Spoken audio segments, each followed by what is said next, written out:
Right. When you read the federal affidavit, it becomes clear that he was, that they seem to think that he was an addict. I mean, when they finally found him, he was in a hotel room, intoxicated, suicidal, and so yeah, he wasn't intentionally trying to kill people. He was keeping up his habits.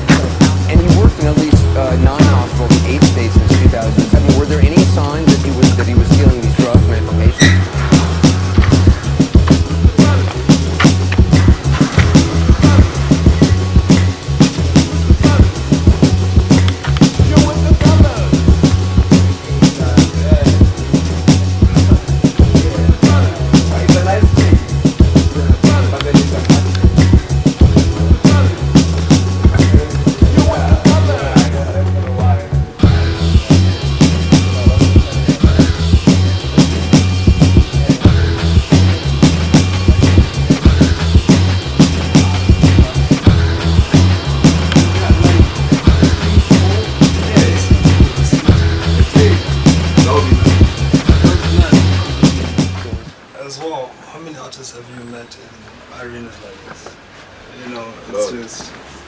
Something way extraordinary.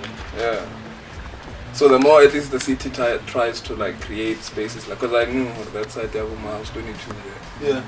There was without that they were trying to create your what you call this this Joburg concept, your Maboning concept, a prison type thing. Okay. Yeah, but then maybe the spaces were sort of like hijacked by the cats, because I know in the municipality wanted to do that, wanted to create like an artsy restaurant type of space where alongside that street. Yeah. Okay. So now I don't know what happened. I guess cats got it, hijacked buildings and stuff. You know what I mean? So yeah, we don't know where the concept went. But then I remember the word went out that area there back in 2010 there. Man. It was preps for the World Cup. Yeah, before the World Cup. What? Yeah, before the World Cup, word was out. They're gonna clean up that area, try to create that kind of space. World Cup came and left, and we're still here. Still crying, still trying to seek for. But thanks for you space. We're here. We're here. Quite nice.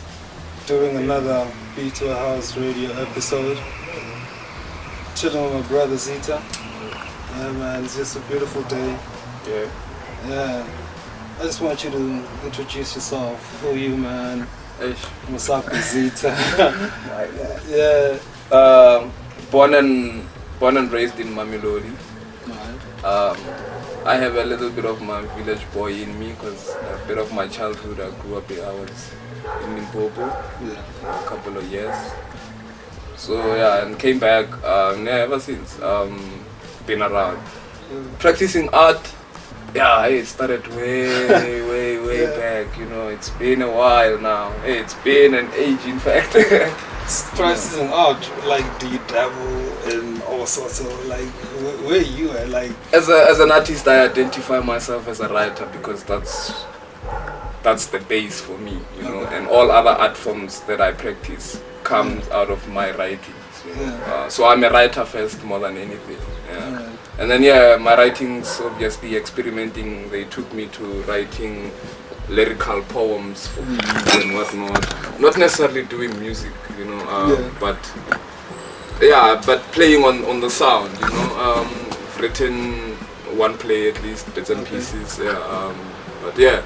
And talking about playing on the sound, I have to ask you this, like, maybe there's a confusion or something. Yeah. A lot of guys see the name Xitha and they're like, oh, this guy's a musician. Yeah.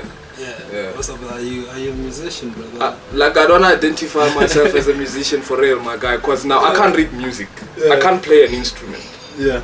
And I know when you're a musician, those are the things that you gotta know, So if I'm in a group, because I work with musicians, so I always feel not out, but whenever we're jamming, we're together, when they start talking their musical language, I'm out there, I'm just, pen and pad. Yeah, I'm just chilling at the corner with my little pen and pad when they busy with their thing. So now I don't see myself as a musician, I rather see myself as an artist who's exploring on sound.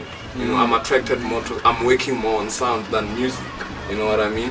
So yeah, so that's why I identify myself as a writer, because I write to different sounds. Okay. Yeah, some people call them music, Yeah. but then I don't find music in them, because I can only find my words and the sound. You know? Yeah. Oh, that's interesting. Yeah, man. But obviously, your weapon of mass destruction, as you're saying, is the pen and the pad, You know? and how you go down. Yeah, and that's how it started. And then through that, we sort of like explore, and then we engage. We use visuals, we attach words to visuals. You know what I'm saying? So we Yeah. explore all other different art forms. You know? So it's, yeah, like for me, that's where it is. It's just Okay. there, you know. I don't want to even confuse myself. I'm not a visual artist. I'm Yeah, not, because yeah. I don't really know how to edit pictures and whatnot. I'm not that. But give me a pen and a pad and tell me to write something, I will do Yeah, that. yeah. Yeah, that's where I'm at. Yeah. Yeah. No, man, on that note, you're going to be listening to some sounds right now as we get more comfortable. You know. I'm trying to get down into you, man. For you sure. know? For sure. Yeah, we'll do that, man. Nice having us here. Chill Proper beat warehouse. Really, That's yeah. what's up.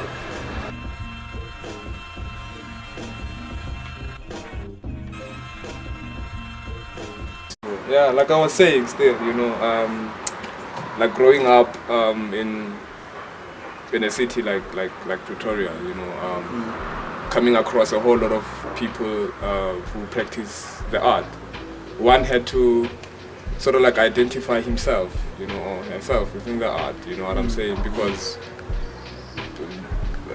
you'll find yourself swaying to whatever direction that art wants to take you. But then if you enter art, at least knowing that your position within the art, obviously art communicates to anything, you know what I'm saying? And then it influences anything, and it is influenced by anything in itself, you know? Yeah. So, but once you have your medium, you have an understanding of the medium that you practice as an artist, and then you stick to that, learn the medium, then the medium will allow you to go outside of itself, you know, Okay. explore and learn other mediums, because they connect and they all say the same thing at the end of the day, you know.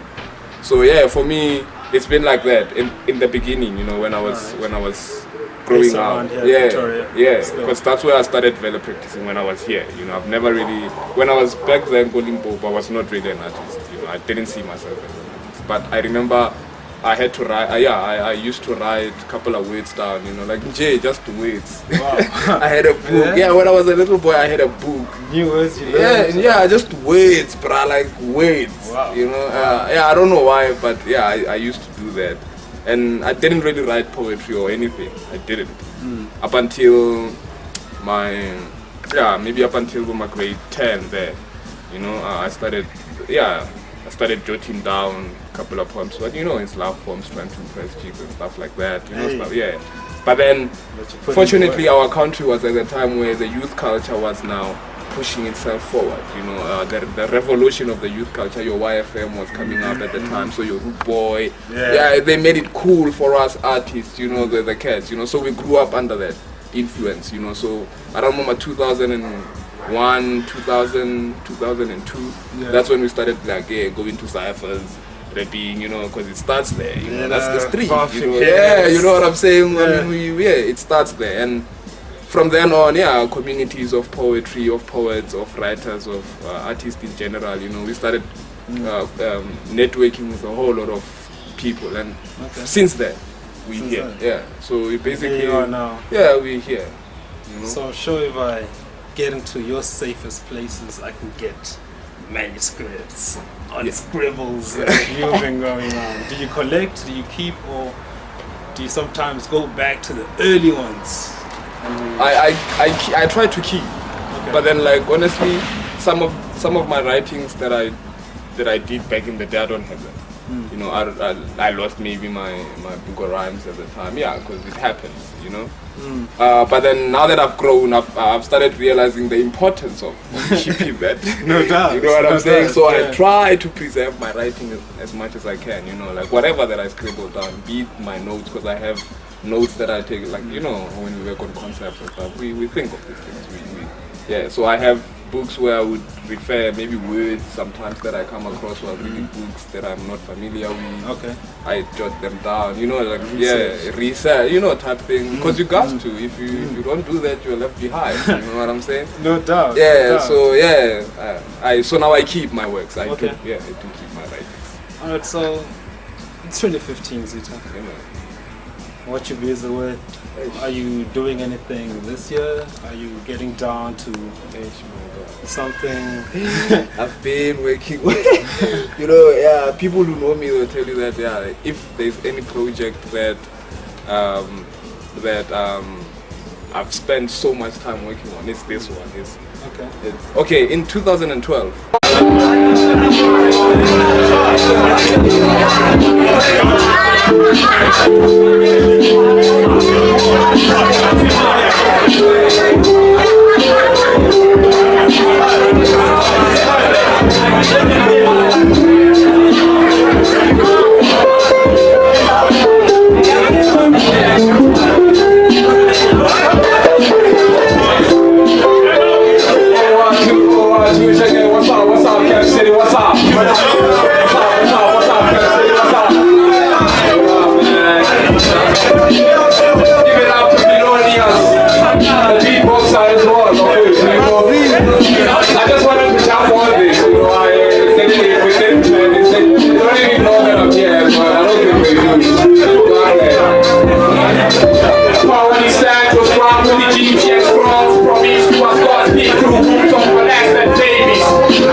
So I was saying that I released a play. It's not really a play, but it's got elements of a play in it. You know what I'm saying? It was basically a collaboration of the spoken word artist meeting the beatboxologist and a dancer, a crump dancer. So it was a presentation. It was a live stage presentation. So it was quite nice. We titled it Bits and Pieces. Okay. Now, what I've been working on currently, it's the very same project ever since 2012 or before then, you know. Yeah. But then now we're at a stage where we're trying to produce, collect the scripts that were in the play. Okay. Make a small collection of those poems and verses. Yeah. And then publish them in a book form. And then also have a couple of new scripts as an EP, you know, and an extended play to the book. You know what I'm saying? Oh, okay. So that's my project that I'm on now. Now the book side, obviously I work with artists that I know. Like I said, I'm not an illustrator, I'm not a painter, I'm not that, you know. But then I know guys who can do that. So on the book I collaborate with an artist who does my illustrations, Andy. We know him as Mind. Yeah. So he does my illustrations for the book, and obviously. Messed up illustrations. So he's not just doing a front and back. Here's the book. No. All right, fill me in. Yeah, no. The idea is that communication comes in different forms. You know, I didn't want to have my book like any other book. You know, where you just find a book, your poems, nothing else. You know, like your standard poem, anthology, acknowledgement. I didn't want that. I wanted something different. So initially we wanted a book that would interact with the reader. You know what I'm saying? A book that when you pick up, the first thing that when you pick up, it communicates. It's messed up. You find things mismatched, and you have to think for yourself and figure the book out a little bit. You know, just to jog the mind, you know what I'm saying? And obviously illustrations to sort of like extend the message even more, you know, the word even more through pictures and stuff. So, man, that's why we're saying it's not just any other book, it's a book that it's a concept. Right. Yeah, so we worked on it. And So, in a sense, with this project, you're actually bringing audio visual into life. basically. Because you mentioned the visuals, the manuscripts, and the audio, the EP, so to speak. So, was that your intentional goal? Now that's me trying to prove how, when you know your base as an artist, or you know your platform or your medium, then you are able, when you are comfortable with your medium, then that's how art expresses itself. You know what I'm saying? For me, I'm comfortable with my writing, you know, and then I know cats who are comfortable with their forms of artwork, you know whatever they're doing, you know. So for me, it's just my art allowed me to collaborate with other artists, you know, in that sense, you know. I know cats who are good with sound, who have ear for sound. I know cats who are good with illustrations. Why can't we exaggerate the message that we're trying to push, you know what I'm saying? So yeah, basically it's just a collaboration of these three mediums or whatever you call it. Yeah. It's something like that. I like that. And to talk more, when you release this product, are you going for a separate thing, or is it going to be one of those things? Can I get the book and the EP together? What's your vision on how to go about with this? Yeah, in terms of publishing the work for the people to access the work, we obviously I wouldn't want to drop the book and then bring the EP later. I mean, for me, these things go together, you know. They carry the same sound, they carry the same message, they carry the same voice, you know. So they have to come out together at the same time. And besides, the EP is not an album. It's an EP, you know. It's just like a couple of tracks in there, you know. So for me, it's just an extension, like adding to the book. You know, the sound is just an extension of the word as well, you know. So you're just gonna get them together as a combo, like as a combo. But you're just gonna get them together. In fact, that's what's been holding us back from publishing this thing. You know what I'm saying? It's because the works are not really done. You know, like they're not aligned. They're not yet parallel. But we're sharpening the spear. We're coming together. So definitely it has to come out, because we've been working on this for the past couple of years, 4 years, 5 years. That's another painful question. When should it come out? And I've been telling people, I've been shifting dates for forever. You know, I don't want to lie anymore. You know, like I'm tired of that. Let it come out when it's ready, my guy. You know, we're hoping that it's this year. Okay. This year it definitely has to come out. Yeah. You know, but when exactly?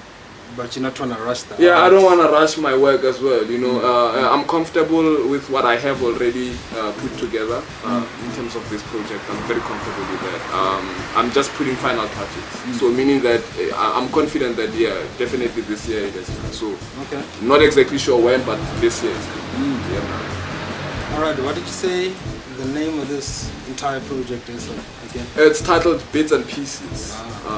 It's just bits and pieces of a writer who's just across the street. You know, I'm putting ear in the taxi when I'm there, when people are having their conversation, complaining about the government and stuff. Put my ear down, listen, and write stuff down. You know, basically just telling an everyday type of experience of anyone in South Africa. You know what I'm saying? So especially in Pretoria, because this is what influences. It's an environment that influences my art. So on a daily. You know, so I guess that's what this project is about. All right. No, man. When we come back, we'll probably have shifted zones, getting to know our brother here a bit more. You know, I want to go into this Beats and Pieces, because I know it's not just a book. There's an origin. There's data on it.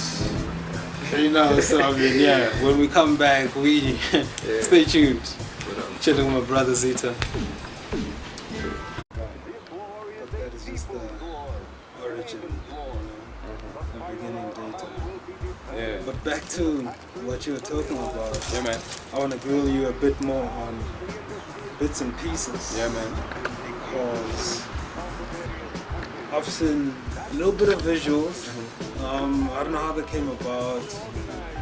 I just want you to go in, man.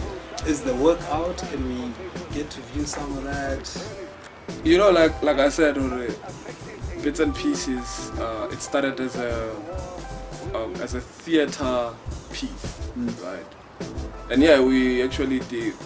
It's a project that initially I just wanted to do to extend my work, it's a live show.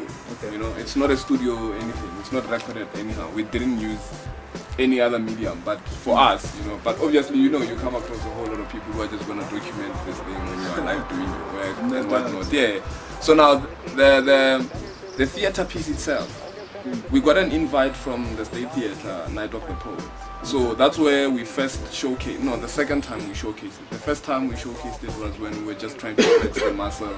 We were there at the fire station there, you know. Right, okay. So yeah, we did our first show there of Bits and Pieces. And then the second show we did at the State Theater Night of the Poets. And then since then we didn't do it anyway, you know. The visuals that are out, basically visual. I didn't take any visuals personally, you know. I didn't take any visuals out. So the visuals that are out there, YouTube, wherever you find me, I didn't take myself. I didn't record myself and publish that, you know. Okay. It's just people who are around doing that, you know. So I don't mind. It's all good. Just the work. Yeah, but then officially my work it's not out. I didn't publish anything officially yet, especially on Bits and Pieces. The only project that I did publish officially were the 2 EPs that I did. The first one was in 2008 in Fragments. It was titled In Fragments. It was an EP. In 2010 I dropped another EP, Rap 083. Those are the 2 publications that I personally know that I published myself. Out there for the masses. Yeah, man. Okay. Yeah. And then how can people get these 2 EPs? Can they hit you up? Yeah, you know what? On that fast mail, post me. How do you jam with those 2? Hey Joe, people have been asking me on how do we get access my work, you know, and I'm one of those cats who didn't take online profiling as an internet online profiling of my work seriously, you know. I not seriously. I guess maybe I'm not an IT guy. You know, I'm just an artist, bruh. Like, I wish I could have someone who can just do that for me, you know?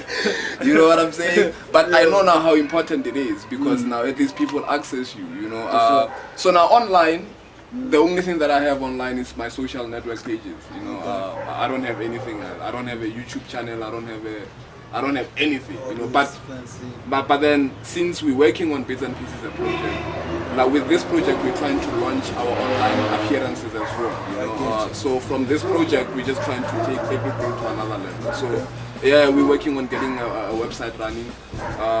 Once that is complete, now people will access it. So yeah, definitely when the book is out, obviously online, all the online platforms will be operating as well. Yeah. Okay. Yeah. So you mentioned beatboxologist. Yeah. I'm sure this is your partner. Yeah, like this. The Bits and Pieces. I've been working with this guy ever since, bro. Like first time I met him, he was beatboxing at the UNISA poetry session. With the harmonica. It was the first time I saw someone. No, it was beatboxing and then. No. Simultaneously playing while beatboxing, as in it's a beatbox play type thing. I don't know how he does it, but then he does that, you know. So that's why I was so fascinated by him. Like, oh, this cat is bringing something fresh, and you know, no one was doing that at the time. I don't know if anyone is doing it even now, but yeah, you know.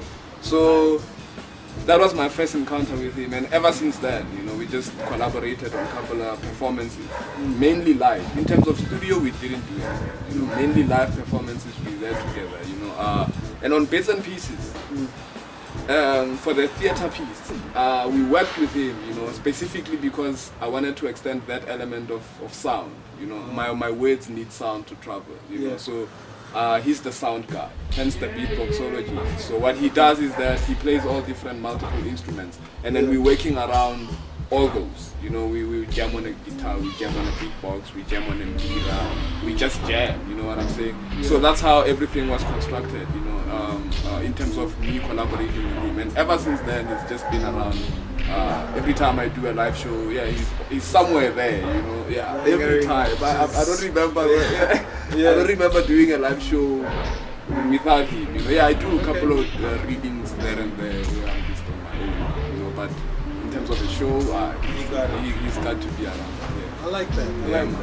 I like that. And speaking of live, you know, we're having just on the 30th of August. Yeah. And word is you and the beatboxologist might just bless people with a snare of a little something nice. Man, I can't wait.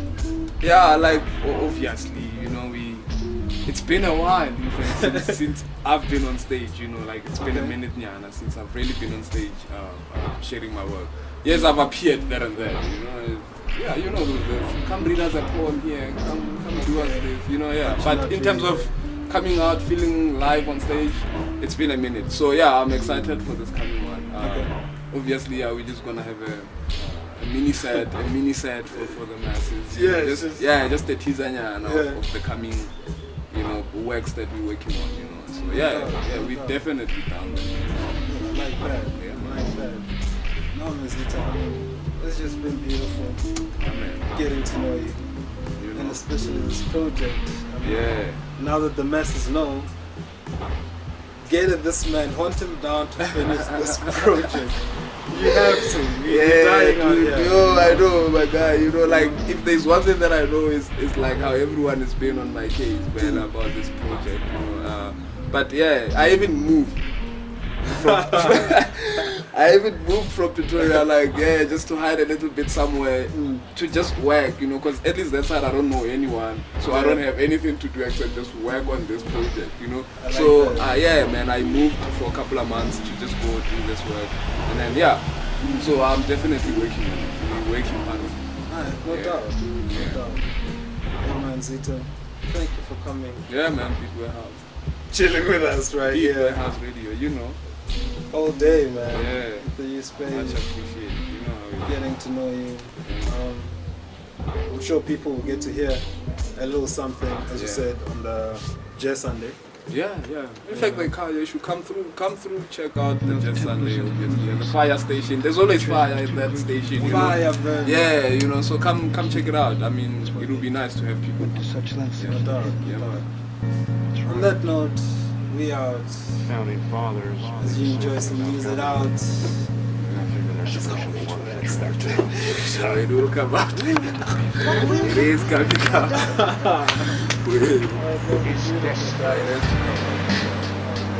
Life to spend. It's customers custom to compare price. Cameras, aisles. Sisters carry sold signs. Pay point at the end of deep where bills irritate sleep. Nightmares of month end. We relate to the topic. Subscribe like reason, money out logic. The concept and its fabric. Money power illusion. Bloody freedom. Checkbook justice. Credit card politics. President plastic. Fuck this. Paralyzed budget. Johannesburg stock exchange figures of sorcery.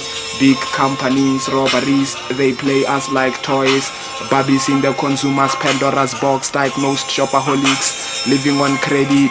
Still trying to sustain habits. Poverty, punchlines on comedy calvaries. A carnival of capitalists. Captains of industry play monopoly. Wealthy families, oligopoly. Trying to make it on the cover of Forbes magazine. Yeah. P.O. Box 16371. Where you at? Yo. Yeah.